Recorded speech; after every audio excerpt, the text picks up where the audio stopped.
जिंदगी के रंग हजार और तेरा प्यार, दोनों इस तरह मिले कि बात बन गई। जिंदगी के रंग गीतों के संग प्रोग्राम में दोस्तों आपका स्वागत है।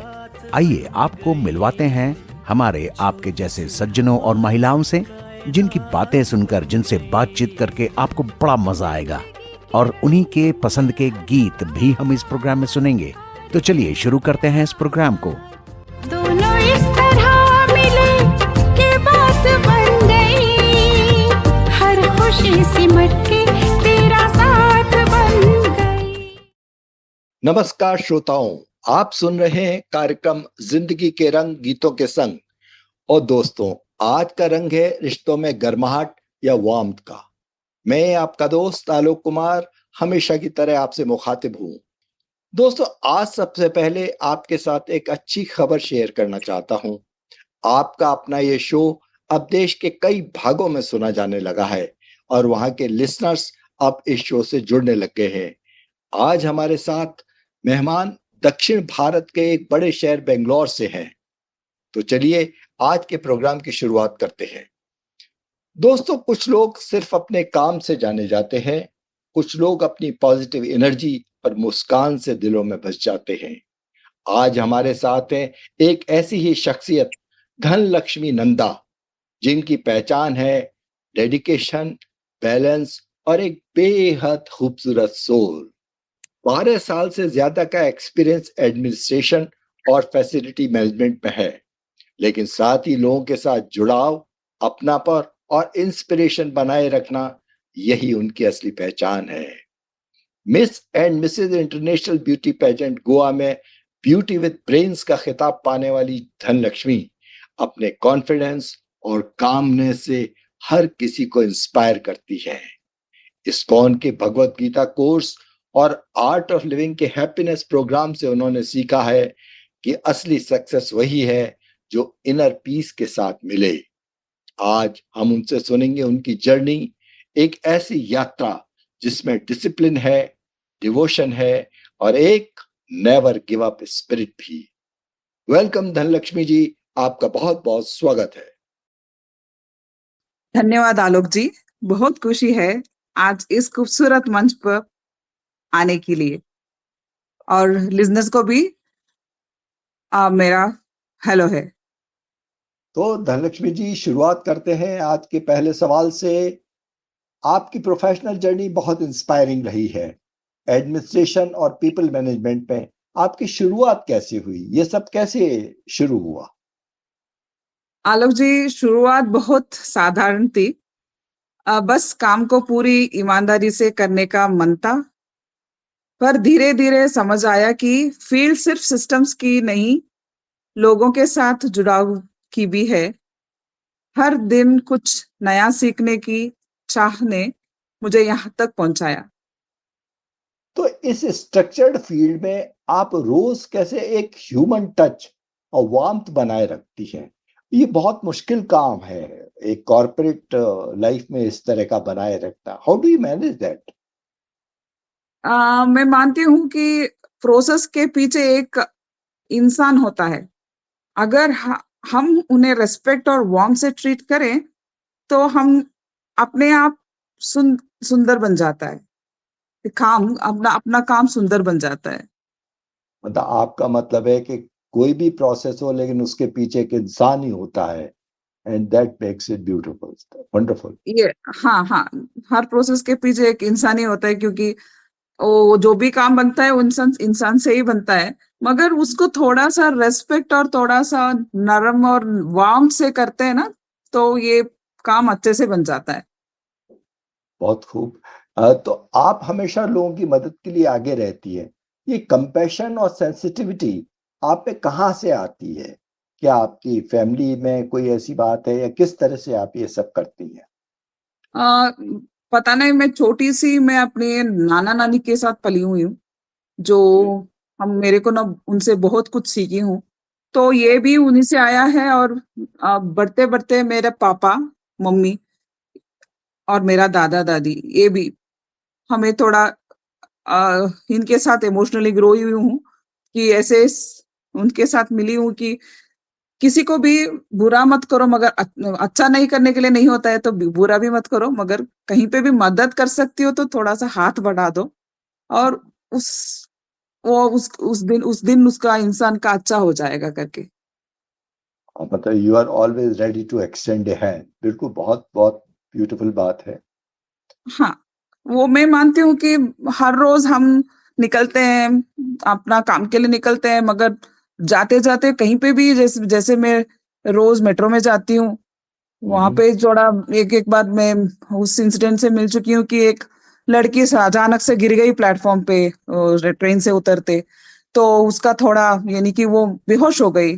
वहां पे कोई भी नहीं आ रहा था उसको उठाने के लिए, तो मैंने सोचा जो भी जाए मैं थोड़ा उसका मदद कर दूं।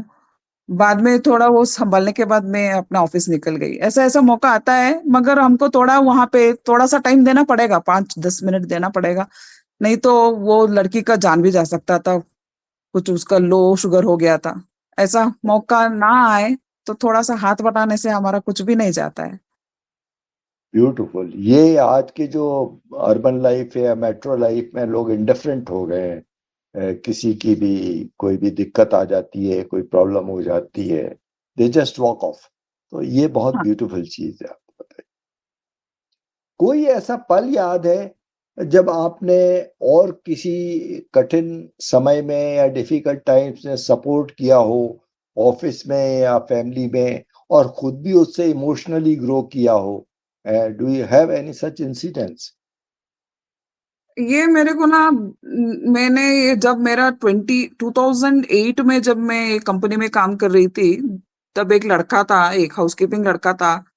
अच्छा। वो हाउसकीपिंग भी करता था, ऑफिस बॉय भी करता था, मगर वो हम्म। अपना सेकेंड पीयूसी पूरा कर चुका था, मगर ओके। अपना कुछ फैमिली की वजह से वो अपना पढ़ाई कंटिन्यू नहीं कर पाया। बाद में मैंने बोला उसको थोड़ा सा देखो, वो डिस्टेंस एजुकेशन है, थोड़ा सा ऑनलाइन कर लो, नहीं तो डिस्टेंस से करेस्पॉन्डेंस कर लो करके। और तुम्हारा वो बहुत महान तेज करके वो एक लड़का था, उसका नाम तो पता है मेरे को, बहुत साल हो गया, ग्रेट। मगर वो इतना सीरियस लिया मेरे बात को। वो 6 महीने बाद आके बोलता है मेरे को, मैडम मैंने एग्जाम लिया है, अभी 6 महीने में मेरा एग्जाम है, पढ़ाई शुरू किया है। मैंने ऑल दी बेस्ट बोला। बाद में 2 साल बाद मेरा नंबर पे उसने फोन किया, बोलता है कि उसने अपना सेकेंड पीयूसी का के साथ वो डिग्री भी कंप्लीट कर लिया है, लास्ट ईयर में है, एग्जाम दे रहा है। तो उसको वो अभी अच्छा वाला कंपनी में काम कर रहा है, कॉमर्स कर चुका है, और हमेशा टच में रहता है। तो ये वाला ब्यूटीफुल। सुन के एक बंदे ने, मैंने सिर्फ उसको बोला तुम पढ़ाई क्यों कंटिन्यू करते हो, मगर उसने सीरियसली लिया, और अभी अच्छा अच्छा वाला यानी कि अच्छा खासा कमा रहा है। वो बोलता है कि मैडम आपकी वजह से मेरा जिंदगी संवर गया। मैंने ब्यूटीफुल। थोड़ा सा एग्जाम के लिए पैसा दिया था, थोड़ा सा, बहुत थोड़ा सा, ज्यादा नहीं उस टाइम। यही है, राइट टाइम पे थोड़ा बहुत एक simply giving your hand is very important. View beautiful. आपने उसकी लाइफ को एक तरह से उसके कैरियर को शेप दे दी। वंडरफुल। तो थैंक यू। इसी इसी लड़के की याद को याद करते हुए एक let us have a break और एक गाना सुनते हैं उस इस खूबसूरत वाक्य के लिए। मदहोश हवा मत वाली फिजा, संसार सुहाना लगता है। मदहोश हवा मत वाली फिजा, संसार सुहाना लगता है।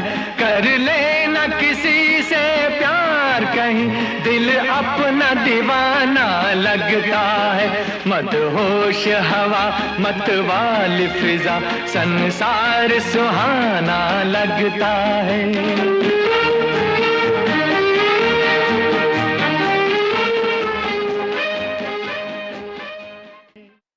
धनलक्ष्मी जी, एक अच्छी रिलेशनशिप बनाए रखने के लिए आपका पर्सनल मंत्रा क्या है? एट वर्क और एट होम, दोनों में क्या क्या क्या चीज चाहिए सब कुछ ठीक रखने के लिए?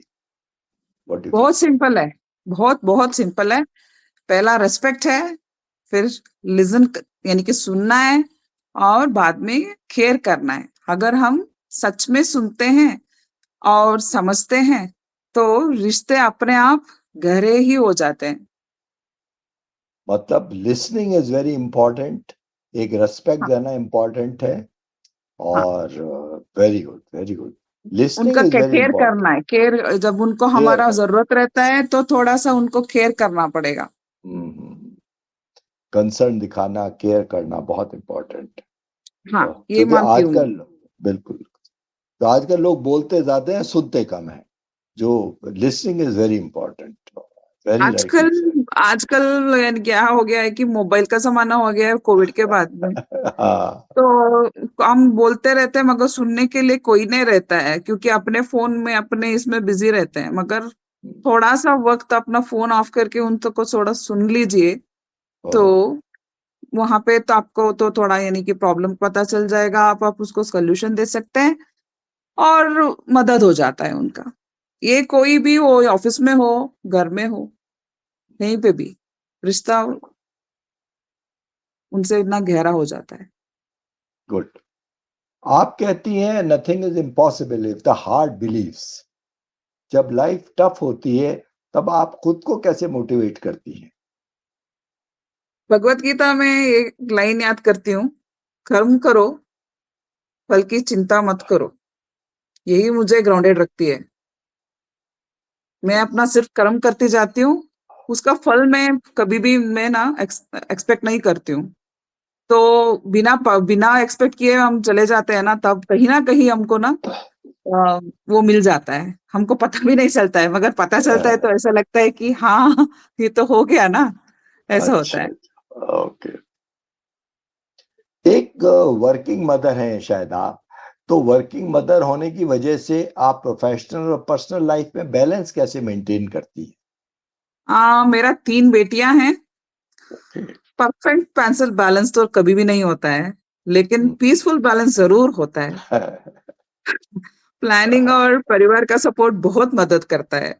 वो भी हम मैं भी जब मैं घर के काम में मेरा बेटियां मदद करती हैं, मैं और बेटियों को संभालने के लिए मेरा हस्बैंड मदद करते हैं। ऐसे ही कट रहा है जिंदगी। Right, right. तो ये बैलेंस जो लाइफ में है, ये बहुत इम्पोर्टेंट है। और म्यूजिक में भी लिरिक्स और जब कंपोजिशन में बैलेंस होता है, तब वो अच्छा हम्म, गाना बनता है। तो इसी बात पे हम एक गाना सुनते हैं अच्छा सा।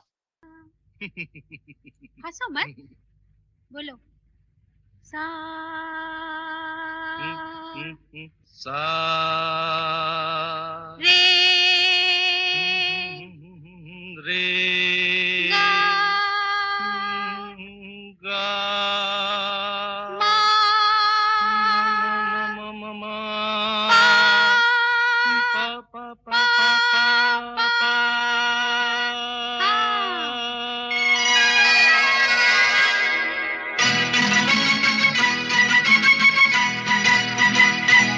सारे गा मा पा पा पा पा पा पा धा मा रे गा रे मेरे संग मेरे साजना।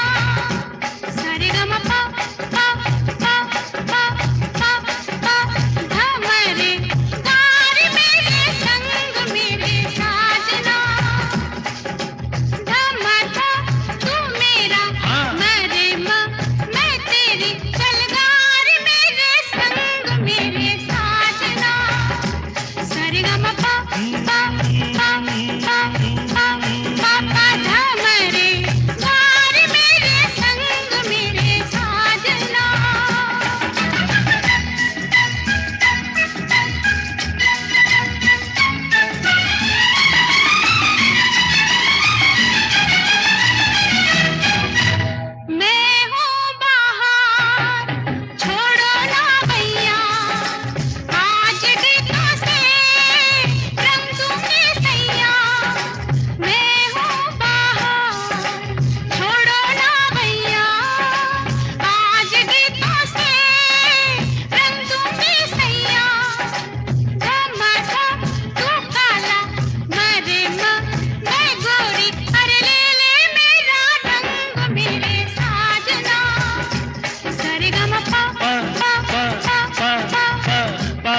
धनलक्ष्मी जी, आपने आपने भगवत गीता और आर्ट ऑफ लिविंग से जुड़कर स्पिरिचुअलिटी को डीपली समझा है।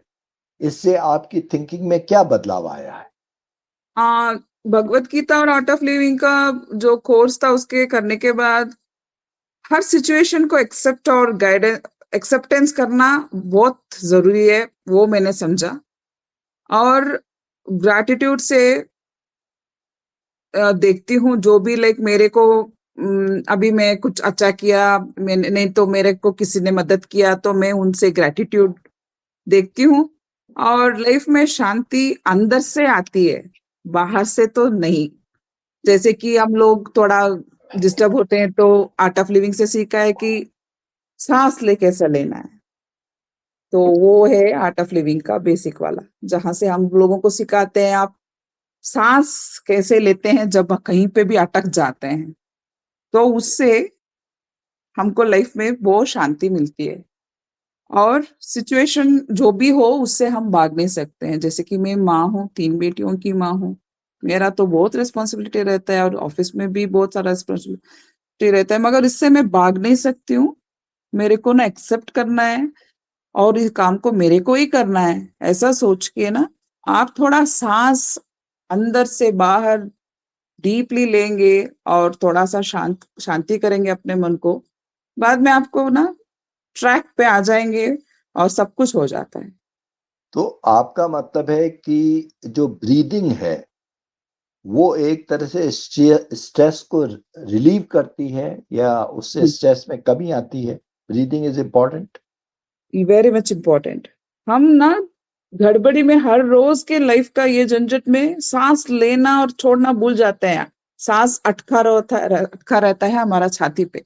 जैसे कि हम लोग थोड़ा सा बैठ के, नॉट मच टाइम, सिर्फ सेकंड्स में आप समझ सकते हैं कि आप अभी भी समझ सकते हैं कुछ ना कुछ है, आप ना थोड़ा सा राइट? कर लीजिए, ये एक्चुअली आपको बहुत स्ट्रेस रिलीज करता है। तो दिन भर की जो भागदौड़ में आप अपने इनर पीस से जुड़ती हैं, वो ब्रीदिंग के थ्रू या कोई और भी तरीका है through which you connect with your inner peace? क्या है वो? जैसे कि मेरा एंजाइटी लेवल थोड़ा बढ़ जाता है आजकल, तब मैं क्या करती हूँ, थोड़ा सा सांस लेके ठीक है ऐसा करके बाद में मैं ओम नमः शिवाय चैंट करती हूँ, जब तक मेरा एंजाइटी लेवल कम नहीं हो जाता। तो तब वो मेरा आ जाता है, like it is automatically when I get stuck somewhere, it was like Om Namah Shivaya, Om Namah Shivaya, Om Namah Shivaya. So everything will be like, so that gives me soothes, like मेरा mind को थोड़ा ठंड करता है। Good. तो chanting is also important, breathing is also important. हाँ, even you have to थोड़ा सा नेचर में भी बैठना अच्छा रहेगा। जैसे कि आप ना रात को आपका खाना होने के बाद थोड़ा सा बाहर थोड़ा टहल सकते हैं, आधा घंटा, नहीं थोड़ा खुला हवा में, वो भी नेचर टाइम है। जैसे कि आप सुबह दौड़ा दौड़ी में आप सिस्टम के सामने बैठे रहते हैं, लैपटॉप के सामने बैठे रहते हैं, और ऑफिस का काम, घर का काम, शाम को ना थोड़ा सा मे बी 15 मिनट या 20 मिनट सोने से पहले थोड़ा सा बाहर का थोड़ा सा हवा खा लीजिए, अच्छा लगता है। Good, very good. Now we come to we change the direction. अब रुख बदलते हैं अपन इंटरव्यू का। आप गोवा में miss and Mrs international pageant में भाग लिया आपने, ये डिसीजन आपने कैसे लिया? How was your experience? Tell us more about it. इस पेजेंट के बारे में बताइए हमें कुछ। ये तो एक्चुअली मैं कभी नहीं सोचा था मैं जिंदगी में ये वाला जो ब्यूटी पेजेंट में पार्टिसिपेट कर रही हूँ, मगर ये मौका आया मेरे को। अंशु मुदगल करके आशीर्वाद कंसल्टेंट से मेरे से उनका एक कॉल आया और उन्होंने बोला, Dhanalakshmi, you are selected for the this beauty pageant by the social media. The activeness I have was in social media, motivational quotes डालती रहती हूँ मैं फेसबुक में और इंस्टा में। तो उन्होंने बोला कि आप पार्टिसिपेट करना चाहते हैं तो you are selected and next will be the final round के लिए एक इंटरव्यू रहेगा, ऑडिशन रहेगा, वो ऑनलाइन था। Then I thought should I do it, क्योंकि मेरा 3 बेटियां हैं, काम है, घर है, मैं कैसे कर सकती हूँ। बाद में मैंने ऑफिस में भी मेरा बॉस से पूछा, मैं घर में बात किया। मेरी बड़ी बेटी ने बोला अम्मा चलो चलो तुम ट्राई करो, कोई प्रॉब्लम नहीं। एंड मेरा बॉस ने भी बोला यू गो फॉर इट दना। देन मैंने सोचा कि हाँ करती हूँ। वो वाला बहुत वाला it is was a very beautiful experience उसमें। एंड ये चैलेंज मैं लेना चाहती थी। मैं समझना चाहती थी कि ये सेलिब्रिटी लोग कैसे रहते हैं और स्टेज में कैसे वॉक होता है, ये जो रैंप वॉक है वो सब एक्सपीरियंस करना चाहती थी, स्पॉटलाइट वगैरह। That's very interesting. बड़ा मजा आया, आपने हिम्मत कर ली, यही बहुत बड़ी बात है, क्योंकि it's a different ball game all together. Right right. तो आप ये बताइए कि जब आपको ब्यूटी विद ब्रेन्स का टाइटल मिला, उस मोमेंट में कैसा फील हुआ, आपको कैसा महसूस हुआ? वो पल तो बहुत ग्रेटिट्यूड से भरा था। लगा मेहनत और सिंप्लिसिटी दोनों साथ चल सकते हैं। वो तो एक्सपीरियंस बहुत बढ़िया था मेरा। अभी भी वो एक्सपीरियंस में सोचती हूँ तो मेरा रोंगटे खड़े हो जाते हैं और I get tears in my eyes. तो वो वाला तो बहुत अलग था, बहुत अलग था। एंड थैंक्स टू अर्शिदर कंसल्टेंट एंड जो अंशु मुदगल जी हैं जो मेरे को प्रेरणा दिए। And thanks to my family for that, and especially my daughter and my boss. It was really, वो मेरे को ना थोड़ा सा अलग सा ही पहचान, कॉन्फिडेंस वो सब दिया। What I mean, we are also thrilled, आपने जिस तरह से बताया। अब मैं इसमें मोस्टली एक क्वेश्चन पूछा जाता है, मैंने नहीं सोचा था I would ask this question. Do you happen to remember that question, जिस पूछते हैं ब्यूटी पेजेंट में जो लास्ट राउंड में जाके एक क्वेश्चन पूछते हैं, तो वो आपको याद है कि आपसे क्या पूछा था? एक्चुअली मेरा वाला ये इसमें ब्यूटी पेजेंट में क्वेश्चन यानी कि वुमेन एम्पावरमेंट पे के बारे में पूछे थे। जैसे कि आप कैसे मदद करेंगे उनका, आप कैसे भी उनका like how much you can support and a women to come up.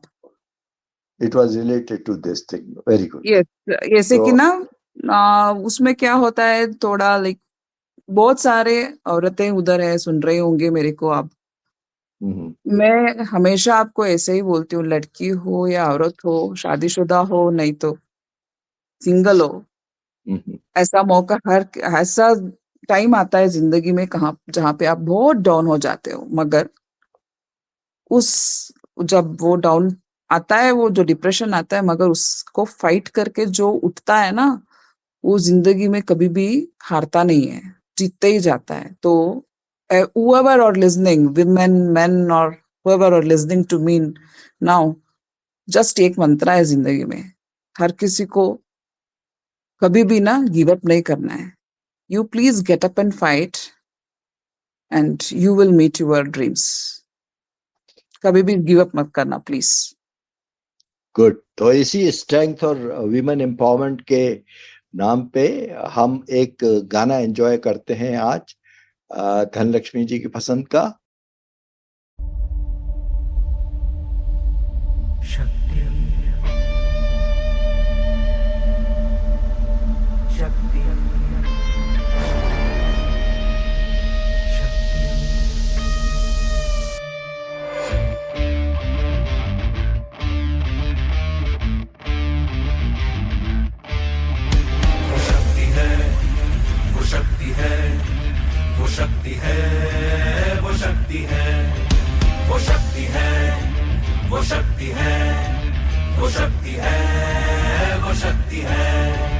कभी कभी वो शक्ति है, कभी कभी वो भक्ति है, ना झुकती है ना रुकती है, ना थमती है ना थकती है, ना झुकती है ना रुकती है, ना थमती है ना थकती है। शक्ति है, वो शक्ति है, वो शक्ति है, वो शक्ति है, वो शक्ति है, वो शक्ति है, वो शक्ति है, वो शक्ति है।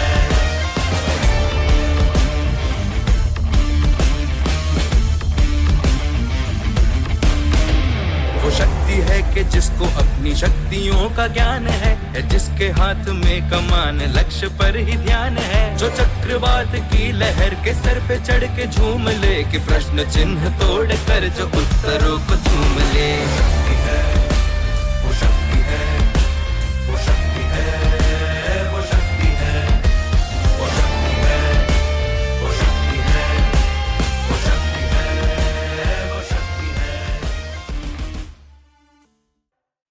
अच्छा धनलक्ष्मी जी, ये बताइए, इस एक्सपीरियंस ने आपके कॉन्फिडेंस और लीडरशिप क्वालिटीज में क्या कुछ चेंजेस लाया?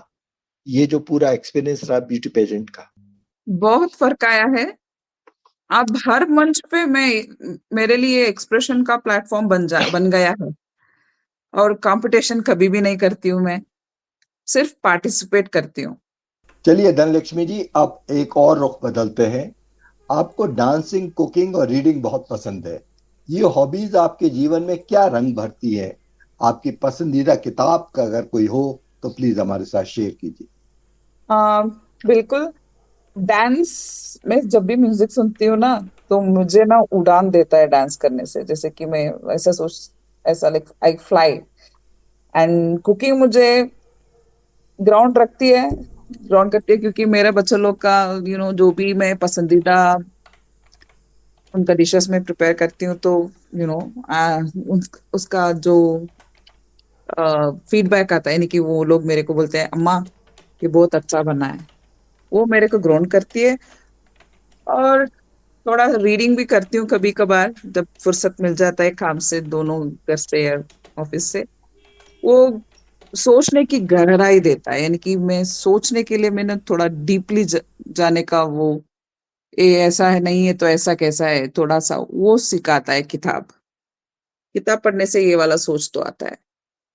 और मेरा पसंदीदा किताब है द पावर ऑफ नो करके। Power of no, that's interesting. Power of no, हाँ, क्योंकि हम एक इंटरव्यू में अभी आर्ट ऑफ नो और पावर ऑफ नो पे बात कर रहे थे। कुछ can you tell us something more about this book and content, इसके बारे में बताइए प्लीज। पावर ऑफ नो में ऐसा होता है कि ना, जैसे आप अपना जो भी सिचुएशन रहता है उसमें ना एक्ट करना बहुत जरूरी है। बहुत सारा टफ सिचुएशन आता है जहाँ पे you should not, like you should have to give some time to you but not to give up। तो वो वाला चीज ध्यान रखने के लिए, लाइक जिंदगी तो देख दौड़ है, मगर we have to use our power is inside you, which you have to always utilize it। आपको पता ही नहीं चलता है कि आपके अंदर कितना पावर है कि किसी भी सिचुएशन को आप फाइट कर सकते हो। एक ही चीज फाइट नहीं कर सकते, वो एक डेथ है, मगर उसके अलावा आप जिंदगी में सब कुछ कर सकते हो। That is the power, inside power, will power, everything you have inside yours. आप डांस भी करती हैं, तो डांस में आपको कैसी खुशी मिलती है? क्या मेडिटेशन जैसा लगता है आपको? ये मोमेंट कैसा होता है? हाँ बिल्कुल। जब मैं डांस करती हूँ तो बस संगीत और मैं होती हूँ, यानी कि वो जो म्यूजिक चलता रहता है वो रहता है, और मेरा हाथ पांव चलता रहता है। बीच में कुछ भी थॉट्स नहीं आता है, कुछ भी नहीं। वो जो म्यूजिक है उसके हिसाब से मेरा बॉडी मूवमेंट होता रहता है, और मेरा ब्रेन्स भी, it will be like nerves पूरा उसमें घुसा रहता है, and I will be like very happy। And when you just listen to the music and dance, that stress whatever you are having, it is वो ना sweat की through release हो जाता है। Good. That is another meditation। चलिए, तो एक कोई अच्छा डांस वाला गाना सुन लेते हैं हम इस बीच में। एक बढ़िया सा गाना सुनते हैं जो डांस पे बेस्ड हो।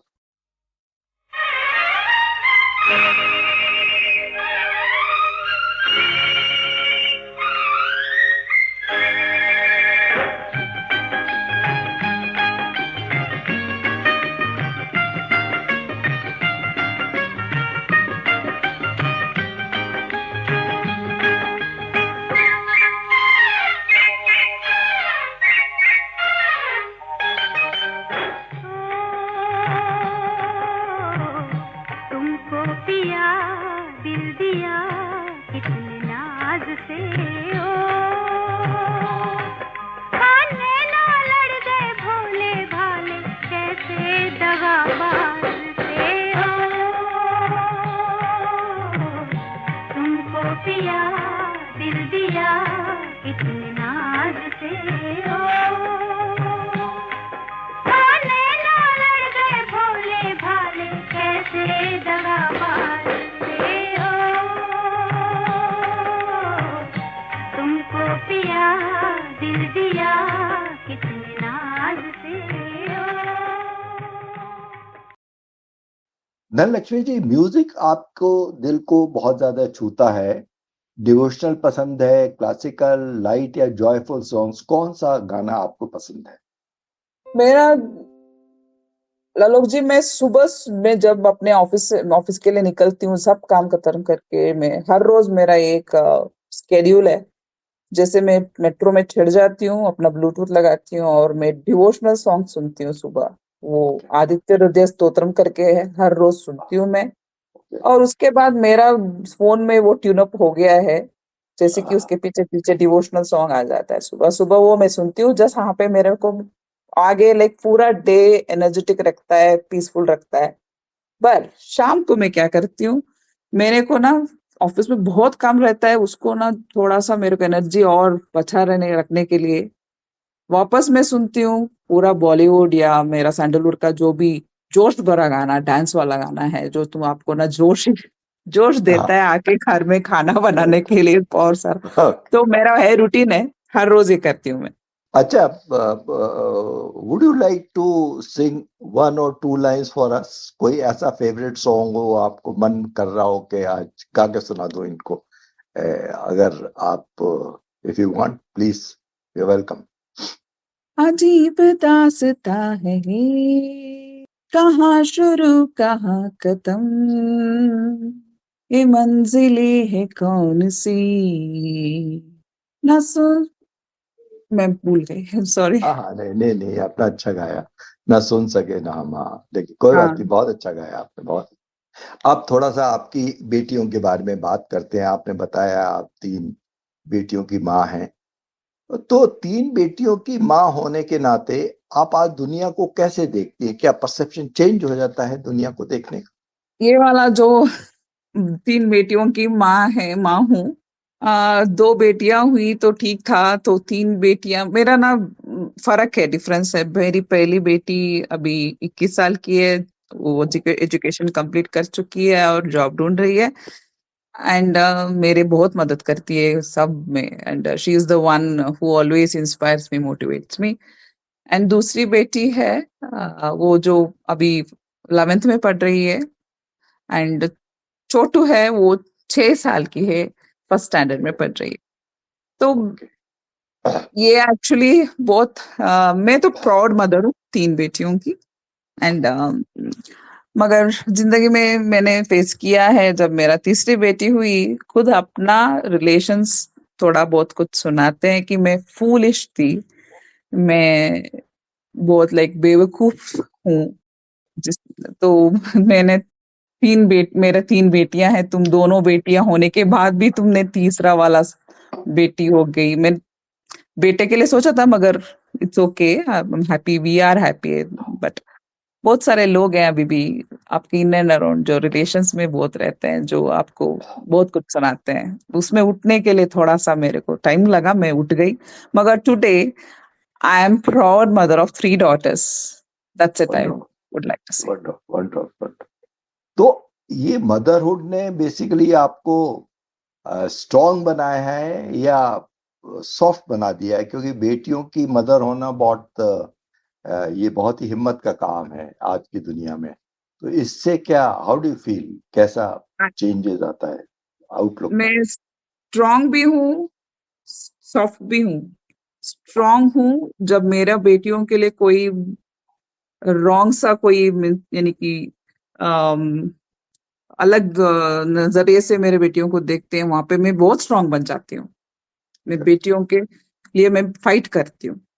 सॉफ्ट हूँ, बेटियों के सामने मैं बहुत सॉफ्ट हूँ, उनके लिए मैं हमेशा अवेलेबल रहती हूँ, एंड कॉन्फिडेंस टू ड्रीम रखती हूँ, कंपैशन टू केयर रखती हूँ, courage to stand for right रखती हूँ। ग्रेट, और मेरा बेटियां मेरा स्ट्रेंथ है। वेरी गुड वेरी गुड, बहुत बढ़िया, आई मीन ब्यूटिफुली सेड। तो धनलक्ष्मी जी, यहाँ आपकी बेटियों के लिए एक अच्छा सा गाना हम सुनते हैं और एक पॉज लेते हैं। बेटी की हर अदा में चंचल कहानियां होती है, घर के कण कण में बेटियों की निशानियां होती है। बड़े ही नसीब वालों के घर उतारी जाती है ये बेटियां। बेटी सिर्फ घर की ही नहीं, कायनात की रानियां होती है।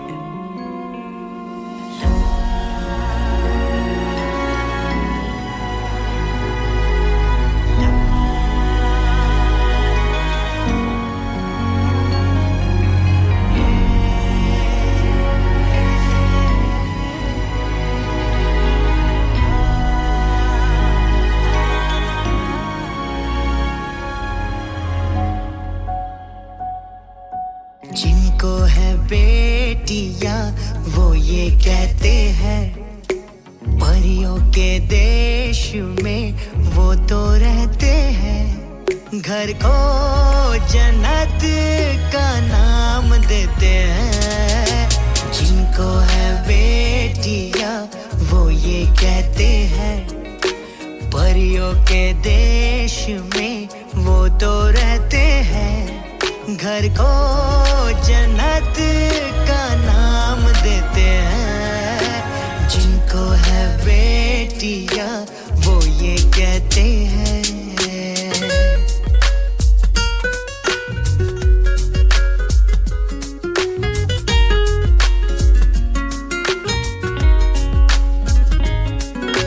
हंसती है जब बेटियां तो मोती झरते हैं। चलती है लहरा के तो फूल खिलते हैं।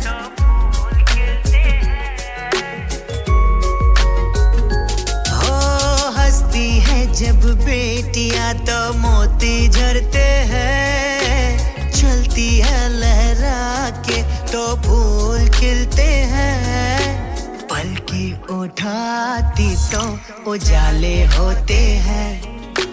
परियों के देश में वो तो रहते हैं। घर को जन्नत का नाम देते हैं। जिनको है बेटियां वो ये कहते हैं।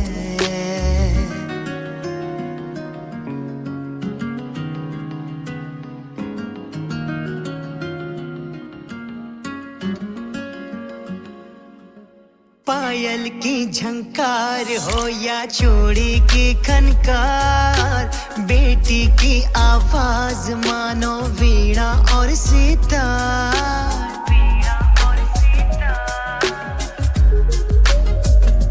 हो पायल की झनकार हो या चूड़ी की खनकार, बेटी की आवाज मानो वीणा और सितार। सारे गम भूल के सरगम में बहते हैं। परियों के देश में वो तो रहते हैं। घर को जन्नत का नाम देते हैं। जिनको है बेटियां वो ये कहते हैं।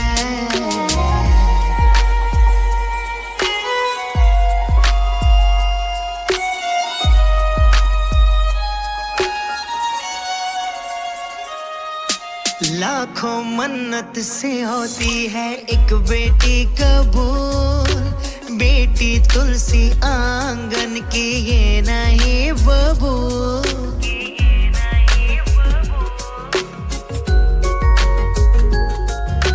लाखों मन्नत से होती है एक बेटी कबूल। बेटी तुलसी आंगन की ये नहीं बबूल। इनके कुमकुम कदम शुभ फल देते हैं। परियों के देश में वो तो रहते हैं। घर को जन्नत का नाम देते हैं। जिनको है बेटियां वो ये कहते हैं, परियों के देश में वो तो रहते हैं। घर को जन्नत का नाम देते हैं। जिनको है बेटी जिया वो ये कहते हैं।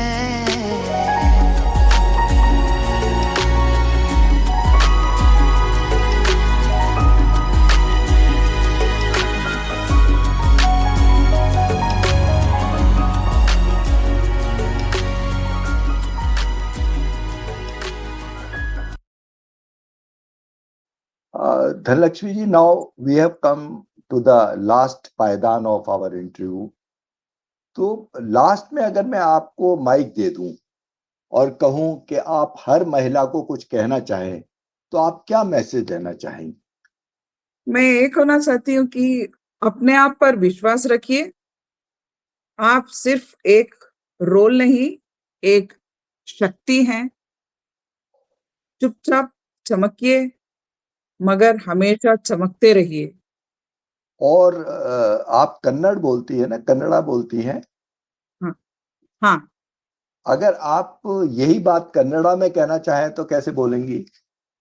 ಯಾವಾಗ್ಲೂ ನಿಮ್ ಮೇಲೆ ಯಾವಾಗ್ಲೂ ವಿಶ್ವಾಸ ಇಟ್ಕೊಳ್ಳಿ. ನೀವೊಬ್ರು ಬರೀ ಒಂದು ರೋಲ್ ಅಲ್ಲ, ಒಬ್ರು ಶಕ್ತಿ, ಒಂದು ದೊಡ್ಡ ಶಕ್ತಿ.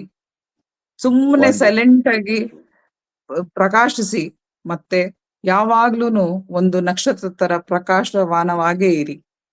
ब्यूटीफुल। आपने हमारे प्रोग्राम को बिल्कुल अब पैन इंडिया बना दिया। तो हिंदी, इंग्लिश और कन्नड़ा भी अब हमारे प्रोग्राम में शामिल हो गई। Thank you so much. धन्यवाद आलोक जी, और सभी श्रोताओं को भी प्यार, अपनापन और विश्वास बनाए रखिए, क्योंकि यही जिंदगी के असली रंग है। थैंक यू धनलक्ष्मी जी, बहुत बहुत we are thankful to you. आपने आज की शाम को मीनिंग और मैजिक दोनों दे दिए है। Thank you Alok ji, thank you for giving me such beautiful platform. Thanks a ton. तो दोस्तों, मैं हूं आरजे आलोक। आपसे विदा लेते हुए बस इतना कहूंगा, कीप बिलीविंग, कीप शाइनिंग और अपना लाइट दुनिया में फैलाते रहिए धनलक्ष्मी जी की तरह। Thank you very much. जिंदगी के रंग हजार। दोस्तों, जिंदगी के रंग गीतों के संग के आज के इस प्रोग्राम में बस इतना ही। कल एक और नए सज्जन और महिला हमारे साथ हाजिर होंगे आपके लिए मजेदार बातें और गीत लेकर। सुनना न भूलिएगा। छोटी सी हमारी कायनात बन गई।